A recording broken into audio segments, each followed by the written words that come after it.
Praise the Lord. Hallelujah. கர்த்தர் நாமத்துக்கு மகிமை உண்டாவதாக. மே மாதம் 4ஆம் தேதி கர்த்தர் நம்மை அழைத்திருக்கின்றார். நாம் அனைவரும் ஆண்டவரை நன்றியோடு அவரை நாம் ஆராதித்து துதித்து மகிழ்ந்து நாம் பாடுவோம். அப்படியாக இன்றைய நாளில் பாஸ்டர் வின்சென்ட் சார்ஜ் அவர்கள் இறந்து 4 வருடம் கழித்து 5வது ஆண்டு தொடங்குகின்றது. அவர் இறந்து 4 ஆண்டுகள் ஆகிவிட்டன. அப்படியாக நாம் அனைவரும் அவருக்காக ஜெபித்தோம். அவருடைய ஆண்டுடைய பரலோக ராஜ்யத்தில் சேர்த்துக் கொள்ளுமாறு அப்படியாக அவர் விட்டு போகும் அந்த பயணத்தை நன்றாக தொடர வேண்டும் என்று நாம் உள்ளத்தில் நடத்த வேண்டும். அவரை நாம் துதிக்கும் பொழுது கர்த்தர் நம்மை ஒவ்வொருவரையும் ஆசீர்வதிப்பார். அப்படியாக இந்த நாளில் நான் உங்களுக்கு கொடுப்பது லூக்கா நற்செய்தி 16ஆம் அதிகாரம் 10ஆம் வசனத்தில், கொஞ்சத்திலே உண்மையுள்ளவன் அநேகத்திலும் உண்மையுள்ளவனாக இருக்கிறான், கொஞ்சத்திலே அநீதி உள்ளவன் அநேகத்திலும் அநீதி உள்ளவனாக இருக்கிறான். இதை நாம் பார்க்கும் பொழுது மிக சிறிய பொறுப்புகளிலும் நேர்மையுடன் இருப்பதிலிருந்துதான் உண்மை தன்மை துவங்குகிறது. தேவன் நம்மை நம்பி தந்திருக்கும் மிக சிறிய விஷயங்களையும் நாம் எவ்வாறு கையாளுகிறோம், அதில் எந்த அளவு உண்மையாக இருக்கிறோம் என்பதை உற்று கவனிக்கிறார் கர்த்தர். நாம் அனைவரும் ஜெபிப்போம். அன்புள்ள பரலோக பிதாவே, நீர் எனக்கு கொடுத்திருக்கும் மிக சிறிய வேலைகளிலும் உண்மையுள்ளவனாக இருக்க எனக்கு கற்றுத்தாரும். என் வாழ்க்கையின் ஒவ்வொரு விஷயங்களிலும் நான் உண்மை மகிமைப்படுத்த எனக்கு புத்தியுள்ள இருதயத்தை தாரும். இயேசுவின் நாமத்தில் ஜெபிக்கிறோம் நல்ல பிதாவே, ஆமென். நாம் அனைவரும் இந்த நேரத்தில் உள்ளத்தின் ஆழத்திலிருந்து அவரை நாம் துதிப்போமாக.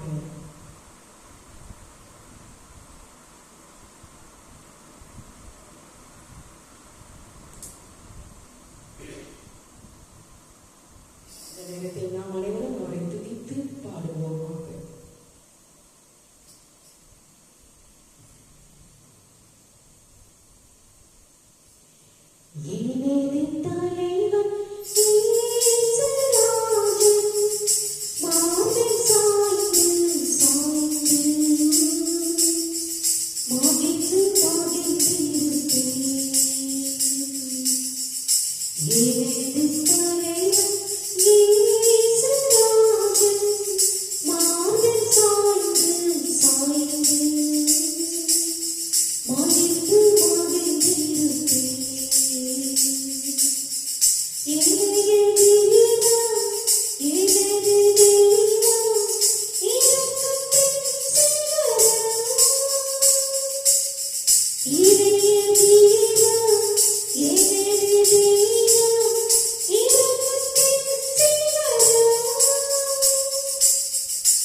இப்பொழுது நாம் அவருடைய வார்த்தையை கடந்து செல்வோம். இன்றைய நாளில் ஆண்டவர் என்னுடைய பாஸ்டரை அவர் இறந்து 4 ஆண்டுகள் கழிந்துவிட்டது. ஆனாலும் நான் அவருடைய ஊழியத்தை எடுத்து தொடரும் பொழுது கர்த்தர் என்னோடு இருக்கிறார். அவர் இல்லை என்று நான் ஒரு நாளும் கவலைப்பட்டது கிடையாது. அவர் இறந்து 4 ஆண்டுகள் ஆகியிருந்தாலும் ஆண்டவர் ஒவ்வொரு நாளும் அவர் என்னோடு வாழ்ந்து கொண்டிருக்கின்றார். அப்படியாக அவர் என்னை ஆண்டவரிடத்தில் சமர்ப்பித்துக் கொண்டிருக்கின்றார். நான் உன்னிடத்தில் வந்திருந்தாலும் ஆண்டவரே, என்னுடைய அதாவது உன்னுடைய பிள்ளை என் ஊழியத்தை உன்னுடைய வார்த்தைகளை அவள் தொடருவாள் என்று கர்த்தர் அந்த மகனை பார்த்து, அதாவது என்னுடைய பாஸ்டர் வின்சென்ட் சர்ச்சில் அவரை பார்த்து ஆண்டவரிடத்தில் அவர் பரிந்து பேசும் பொழுது கர்த்தர் அந்த ஆசீர்வாதத்தை கொடுத்து கொண்டிருக்கின்றார். இன்றைய மே மாதம் 4ஆம் தேதி அவர் இறந்து அந்த நாளை நாம் ஒவ்வொருவரும் அவருடைய குடும்பங்களிலும் சரி, இந்த யூடியூபில் சேனலில் பார்த்துக் கொண்டிருக்கும் ஒவ்வொரு குடும்ப பிள்ளைகளும் சரி, நீங்கள் அனைவரும் அவருக்காக ஜெபியுங்கள். அவர் பரலோக ராஜ்யத்தில் ஆண்டவரோடு கொண்டிருந்து நமக்காக நம் தேவைகளுக்காக பரிந்து பேசுபவர். அப்படியாக பாஸ்டர் வின்சென்ட் சர்ச்சில் அவர்களை நாம் அனைவரும் இந்த நேரத்தில் ஒன்று கூடி ஜெபிப்போம். இந்த ஆலயத்தில் கூடாரத்தில் நாம் அனைவரும் ஒருமனப்பட்டு இந்த ஆராதனையில் திருப்பலியில் நாம் ஒவ்வொருவரும் அவருக்காக ஜெபிப்போம். அப்படியாக இன்றைய நாளில் நாம் உங்களுக்கு கொடுத்துக் கொண்டிருப்பது அப்போஸ்தலரான பவுலடிகளார் எழுதிய 27ஆம் அதிகாரம் 36ஆம் வசனம். தேவ பிரசன்னத்தில் திடமனதும் ஊக்குவிப்பும் காணுதல். அப்பொழுது எல்லோரும் திடமனப்பட்டு புசித்தார்கள் என்று அப்போஸ்தலரான பவுலடிகளார் மிகவும் தெளிவாக கொடுத்துக் கொண்டிருக்கின்றார். பவுல் கப்பலில் பிரயாணம் பண்ணினவர்களுக்கு ஒரு போதனை போல ஊழியம் செய்தாராம். அப்பத்தை எடுத்து எல்லோருக்கு முன்பாக தேவனை ஸ்தோத்தரித்து தனது சாட்சியை வெளிப்படுத்தினாராம். கர்த்தர் தமது வார்த்தையின்படி அனைவரது ஜீவனுக்கும் பாதுகாப்பு கொடுத்து வழி நடத்தினாராம். அவரது பாதுகாப்பு பராமரிப்புக்காக அனைவரின் நடுவில் கர்த்தருக்கு நன்றி செலுத்தினார். எல்லோருக்கு முன்பாக பவுலடிகளார் தேவனுக்கு நன்றி செலுத்தி ஆராதிக்க வெட்கப்படவில்லை. அவர் கர்த்தரை துதிக்கிற ஆராதனையில் எல்லோரும் பங்கு பெற வருமாறு அன்புடன் அழைத்தாராம் பவுலடிகளார். நாமும் எல்லா சூழ்நிலைகளிலும் நமது காரியங்களுக்காக தேவனுக்கு நன்றி செலுத்த கடமைப்பட்டிருக்கிறோம். நாம் புசிக்கிற போசனத்திற்காக கர்த்தரை துதிக்க வேண்டும் என்ற எண்ணம் நாம் ஒவ்வொரு முறை போஜனம் பண்ணும் போதும் நம்முடைய உள்ளத்தில் இருக்க வேண்டும். அதாவது ஆண்டவருடைய அந்த இதயத்தையும் அவருடைய ரத்தத்தையும் நாம் புசிக்கும் பொழுது, போஜனம் பண்ணும் போது நம்முடைய உள்ளத்தில் ஆழத்திலிருந்து அதை நாம் எடுத்துக் கொள்ள வேண்டும். இதைதான் அப்போஸ்தலரான பவுலடிகளார் செய்த செயல் மற்றவர்களுக்கு சாட்சியாய் இருந்தது போல நம்முடைய செயல்கள் ஒவ்வொன்றும் நம்மை குறித்து சாட்சி சொல்ல வேண்டும். பவுல் அப்பத்தை எடுத்து எல்லோருக்கு முன்பாகவும் தேவனை ஸ்தோத்தரித்து அதை பிட்டு புசிக்க தொடங்கினார். மற்றவர்களுக்கு முன்பாக அவர் புசித்தது அவர்களுக்கு ஒரு எடுத்துக்காட்டாக இருந்தது. அப்போஸ்தலரான பவுலடிகளார் சாட்சியும் ஒரு தாக்கத்தை ஏற்படுத்தியதாம். ஆபத்தை எதிர்கொள்ளும் போது பவுலின் அசைக்க முடியாத தேவ நம்பிக்கையும் அமைதியான உறுதிப்பாடும் சுற்றியுள்ளவர்களின் மீது ஒரு பெரும் விளைவை உண்டு பண்ணியது. புயலின் மத்தியில் தங்களை கவனித்துக் கொள்ள நடவடிக்கை எடுக்கவும் தங்கள் மனப்பான்மையை மாற்றிக்கொள்ளவும் அவர்களை தூண்டியதாம். அவர்களுக்குள் ஒரு உத்வேகத்தையும் ஊக்கத்தையும் வழங்கியது. அவர்கள் அனைவரும் ஊக்கமடைந்து ஒரு மனதுடன் உணவு உண்டனார்கள் என்று அப்போஸ்தலர் பவுல் குறிப்பிட்டிருக்கிறார். அவர்கள் திடமனப்பட்டு புசித்த போது பவுல் மூலமாக தேவன் கொடுத்த செய்தியை விசுவாசித்தார்கள். பவுலின் வார்த்தைகள் நிறைவேறி வருவதை கண்கூடாக கண்டனர். பவுலின் விசுவாசமும் முன்மாதிரியின் ஜீவியமும் அவர்களுக்கு புதிய நம்பிக்கையையும் உண்மையான தைரியத்தையும் ஏற்படுத்தியது. தைரியம் தொற்றிக்கொள்ளும் தன்மையுடையது. பவுலின் ஆவிக்குரிய தலைமை தத்துவத்தையும் வழிகாட்டுதலையும் ஏற்றுக்கொண்டனர். தனக்கு சொல்லப்பட்டவைகள் நிச்சயமாகவே நடக்கும் என்று பவுல் திடமாக அறிக்கை பண்ணினவோடு காரியங்கள் நடந்தன. 27ஆம் அதிகாரம் 25 படித்து பாருங்கள். கப்பலுக்குள் திடமானதுடன் பயனின்றி பேசி காரியங்களை முன்னெடுத்தவர் அப்போஸ்தலரான பவுலடிகளார் ஒருவரே. இந்த உறுதியான மனநிலை பவுலுக்கு இருந்ததின் காரணம் தன்னை ஆட்கொண்டவரையே எப்போதும் நோக்கி பார்த்து கர்த்தருடைய வார்த்தை நிச்சயம் நிறைவேறும் என்ற தைரியத்தினால் தான் பவுல் காட்டின திடம் மனம் மற்றவர்களை பற்றி கொண்டது. இன்று நாம் எதற்காக கர்த்தருடைய வார்த்தையை வாக்குத்தத்தத்தை மறந்து சூழ்நிலைகளை கண்டு பதறுகிறோம்? சிந்தித்து பாருங்கள். கர்த்தரின் வார்த்தையில் நமக்கு உறுதியான நம்பிக்கை இருக்குமானால் நாமும் திடமனதோடு ஒவ்வொரு நாளும் சாட்சியாய் ஜீவிக்க முடியும். மற்றவர்களையும் திடமானதுடன் கர்த்தரின் வருகைக்கென்று ஆயத்தப்படுத்த முடியும் என்று அப்போஸ்தலரான பவுலடிகளார் நமக்கு தெளிவாக கொடுத்து கொண்டிருக்கின்றார். அப்படியாக நாம் அனைவரும் ஆண்டவரை எந்த அளவிற்கு நாம் அவரை துதித்துக் கொண்டிருக்கின்றோம் என்று நீங்கள் அனைவரும் சிந்தித்து செயல்பட வேண்டும் என்று கர்த்தர் தாமே இந்த வார்த்தைகளை கொடுத்து கொண்டிருக்கின்றார். அப்படியாக நாம் அனைவரும் இந்த நேரத்தில் காணிக்கைக்கு கடந்து செல்வோமாக. காணிக்கை பாடலை பாடுவோம்.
வானகத்தில் நீர் நீயாகவே தூயவர், புனிதற்கெல்லாம் ஊற்று. ஆகவே உம்முடைய தூய ஆவியை பொழிந்து இக்காணிக்கைகளை புனிதப்படுத்த வேண்டும் என மன்றாடுகிறோம். இவ்வாறு எங்கள் ஆண்டவர் இயேசு கிறிஸ்துவின் உடல் இரத்தமாக எங்களுக்கு இவை மாறுவனாக. அவர் பாடுபட மனமும் வந்து கையளித்தவும் அப்பத்தை எடுத்து நன்றி செலுத்தி அதை விட்டு தம் சீடர்களுக்கு அளித்து அவர் கூறியதாகும், அனைவரும் இதை வாங்கி உண்ணுங்கள், ஏனெனில் இது உங்களுக்காக கையளிக்கப்படும் என் உடல் என்றார். அவ்வளவே உணவருந்திய பின் கிண்ணத்தை எடுத்து நமக்கு நன்றி செலுத்தி வாழ்த்துரைத்து தம் சீடர்களுக்கு அளித்து அவர் கூறியதாவது: அனைவரும் இதை வாங்கி பருகுங்கள், ஏனெனில் இது புதிய நித்திய உடன்படிக்கைக்கான என் இரத்தம். இது பாவ மன்னிப்புக்கென்று உங்களுக்காகவும் எல்லாருக்காகவும் சிந்தப்படும். இதை என் நினைவாக பருகுங்கள் என்றார். நாம் அனைவரும் ஒரு மனப்பட்டு அவருடைய பந்தியின் போஜனத்தில் பங்கு கொள்வோமாக.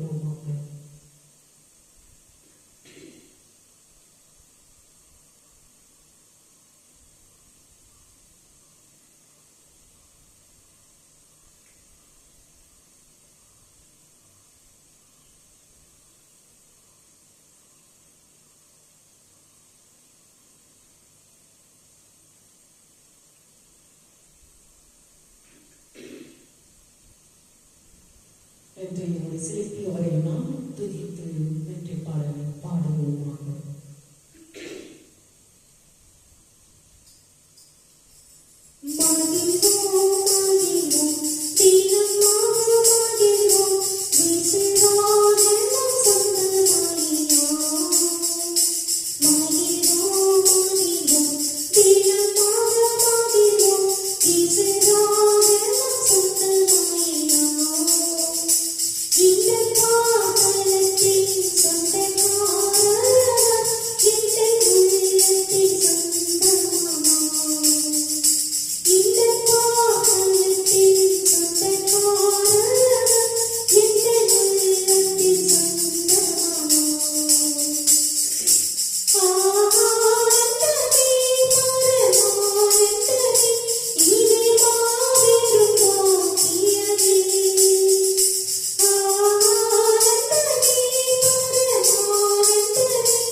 நாம் இப்பொழுது கடைசியாக அன்றைய ஆசீர்வாதத்தை உள்ளத்தின் ஆழத்திலிருந்து பெற்றுக்கொள்வோமாக.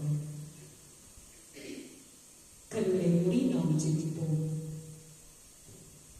கிருபையுள்ள பரலோக பிதாவே, நாங்கள் இந்த நாளில் பிரவேசிக்கும் போது துதியிலும் ஸ்தோத்திரத்திலும் எங்கள் இருதயங்களை உம்மிடம் உயர்த்துகிறோம்.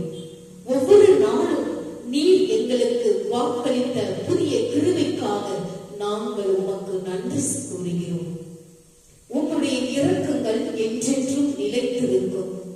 எங்களில் எப்போதும் வாஞ்சை செய்வதன் மூலம் உமது பிரசன்னத்தையும் உமது குமாரனின் பிரசன்னத்தையும் எங்களுக்கு உண்மையானதாக மாற்றும். அப்படியாக பரிசுத்த ஆவியானவருக்கு நன்றி செலுத்துகிறோம். உமது அன்பிலிருந்து எங்களை பிரிக்க முயற்சிக்கும் அந்தகார சக்திகளுக்கு எதிராக நிற்க உமது வல்லமையையும் பலத்தையும் நாங்கள் நம்பி இருக்கிறோம். என்றென்றும் நிலைத்திருக்கும் உமது வார்த்தையின் மீது நாங்கள் நிற்பதால் உமது சமூகத்தில் என்றென்றும் நாங்கள் நிலைத்திருப்போம். அன்புள்ள கர்த்தாவே, எங்கள் வாழ்க்கையில் உமது பலத்தையும் உறுதியையும் ஊக்கத்தையும் தேடி நாங்கள் ஒவ்வொரு நாளும் உம்மிடம் வருகிறோம். பவுலை போல எங்கள் அடிகளை வழி நடத்தி எங்கள் பாதைகளை ஒளிர செய்து துன்பங்களையும் துயரங்களையும் எதிர்கொண்டு உறுதியாக நிற்கவும் உமது அசைக்க முடியாத அன்பில் நம்பிக்கை வைக்கவும் எங்களுக்கு நீர் உதவி செய்யும். கடினமான காலங்களில் விடாமுயற்சிகள் இருக்கவும் உமது சமூகத்தில் களி கூறவும் எங்களை ஊக்குவித்தருளும். எங்களுக்கு மன சமாதானத்தையும் அசைக்க முடியாத நம்பிக்கையின் ஆவியையும் எங்களுக்கு தாரும். எங்களுடன் இருப்பதற்காக நன்றி செலுத்தி உமது பரிசுத்த நாமத்தில் நாங்கள் ஒவ்வொரு நாளும் ஜெபிக்க எங்களுக்கு நீர் கிருபை தர வேண்டும் என்று இயேசுவின் விலையேறு பெற்ற நாமத்தினால் ஜெபிக்கிறோம் எங்கள் ஜீவனுள்ள நல்ல பிதாவே, ஆமென். என் ஆத்துமாவே கர்த்தரை ஸ்தோத்திரி, என் முழு உள்ளமே அவருடைய பரிசுத்த நாமத்தை ஸ்தோத்திரி. என் ஆத்துமாவே கர்த்தரை ஸ்தோத்திரி, கர்த்தர் செய்த சகல உபகாரங்களை மறவாதே. நம் அனைவரும் தலைவணங்கி ஆண்டவரே உள்ளத்தின் ஆழத்திலிருந்து கூப்பிடுவோமாக. நம்முடைய ஆண்டவராகிய இயேசு கிறிஸ்துவின் கிருபையும் பிதாவினுடைய அன்பும் பரிசுத்த ஆவியினுடைய அன்யோன்யம் ஐக்கியமும் நம்மோடும் நம்முடைய குடும்பத்தோடும் யாரெல்லாம் இந்த யூடியூப் சேனலை பார்த்துக் கொண்டிருக்கின்றார்களோ ஆண்டவருடைய வெளிச்சமானதும் உங்கள் மேலும் உங்கள் குடும்பத்தின் மேலும் பிரகாசமடையத்தக்கதாகவும் ஆண்டவர் வரும் மட்டும் உங்கள் மேல் சந்தோஷம் சமாதானம் என்றென்றும் நிலைத்திருப்பதாக. ஆமென். May God bless you. ஆண்டவர் உங்களை ஒவ்வொரு நாளும் ஆசீர்வதிப்பார்.